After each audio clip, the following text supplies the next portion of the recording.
ஜென்டில்மேனுடைய வெற்றியை சங்கர் எப்படி கொண்டாடினார்? ஏன்னா முதல் படத்தில் ஒரு பிரமிக்கத்தக்க வெற்றி அந்த படம். சார் கிட்டத்தட்ட நீங்கள் நான் ஆக்சுவலாக ஒரு 3 நாள் 4 நாள் நாளே நாங்கள் முடிவு பண்ணிவிட்டோம் அந்த படத்தினுடைய சக்ஸஸ் பயங்கர பிரம்மாண்டமான வெற்றி. ஸோ ஒரு 2வது 3வது நாள்லேயே அவர் வந்து அடுத்த படத்துக்கு தாவறதுக்கான கதை யோசிக்கிறதுக்கான மூடுக்கு வந்துட்டார். ஒரு 3வது நாள் ஊருக்கு கிளம்புறப்பவே என்கிட்ட சொன்னார், ஒரு கவர்னர் பொண்ணை ஒரு சாதாரண ஒரு 7 வீட்டு பையன் காதலிக்கிறான், அதான் அடுத்த கதை.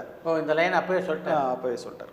இதை யோசிச்சு நீ வந்துரு அப்படின்னு சொன்னார். நான் ஊருக்கு போகிறேன்னு சொன்னேன். ஒரு 3வது நாள் படம் ஜென்டில்மேன் சக்ஸஸ் ஆகி ஒரு 4வது நாள்லேயே அவருக்கு இந்த லைன் சொல்கிறார், இதுதான் நம்ம அடுத்து பண்ண போகிறோம், நீ யோசிச்சுட்டு வந்துரு அப்படின்னு சொல்லிட்டாரு. ஸோ வந்து அவர் வந்து என்னென்னா ரொம்ப அவர் வீடு வந்து இப்போ கண்ணமாப்பேட்டை இந்த சுடுகாட்டு அந்த போகிற வழியில் அந்த போலீஸ் ஸ்டேஷன் பக்கத்தில் ஒரு சின்ன ஒண்டி கொடுத்தன வீடு சார். மாடியில் ஒரு சின்ன வீடு, ஏறி போனால் மாடியில் வந்து இருக்கிற அந்த பொல்லாதன் படத்தில் தனுஷ் இருக்கிற மாதிரியான ஒரு செட்டப்பில் இருந்த ஒரு வீடு. டெய்லி காலையில் நாங்கள் தான் ஒரு அம்பாசிடர் காரில் பிக்கப் பண்ணுவோம். முன்னாடி நானும் அவரும் தான் உட்காந்துப்போம். மேக்ஸிமம் நான் அவர் மடியில் உட்காந்துட்டு வருவேன். அவர் மேலே தூங்கி சாஞ்சிருக்கேன். முன்னாடி நானும் அவரும், பின்னாடி காந்தி, வெங்கடேஷ், மாதேஷ், பாலாஜி 4 பேர் அம்பாசிடரில் பின்னாடி, முன்னாடி நானும் சங்கர் சாரும். இப்படி தான் டெய்லி அந்த மொத்த ஷூட்டிங்குமே நான் குசால்தாஸ் கார்டனோ எங்கேயோ இப்படி தான் போவோம். அவருக்கு தனி காரே கிடையாது.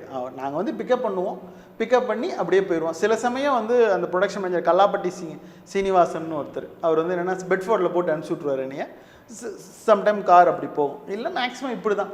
அதனால் நான் ரொம்ப அவரை வந்து பக்கத்தில் பார்த்துருக்கேன். சம்டைம் வந்து அந்த நேரத்துலலாம் வந்து செப்பல் கூட மாற்றுறதுக்கு அவருக்கு வந்து பெரிய பணம் இருக்கா அதில் ஒரு சூழ்நிலையில் நான் பார்த்துருக்கேன்.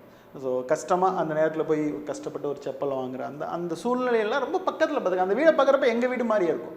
ஒரு கஷ்டப்படுற ஒரு நடுத்தர வர்க்கத்துலேருந்து ஒருத்தர் மேலே வர்றாதுங்கிறப்ப ரொம்ப மகிழ்ச்சியாக தான் இருந்துச்சு அந்த நேரத்தில் அந்த வெற்றியை. அவர் வந்து அடுத்த வெற்றிக்கும் அடுத்த படத்துக்கும் தயாராகிட்டார் அந்த நேரத்துலேயே. அதுதான் அந்த நேரத்தில் இருந்த ஒரு முக்கியமான மூடு சார்.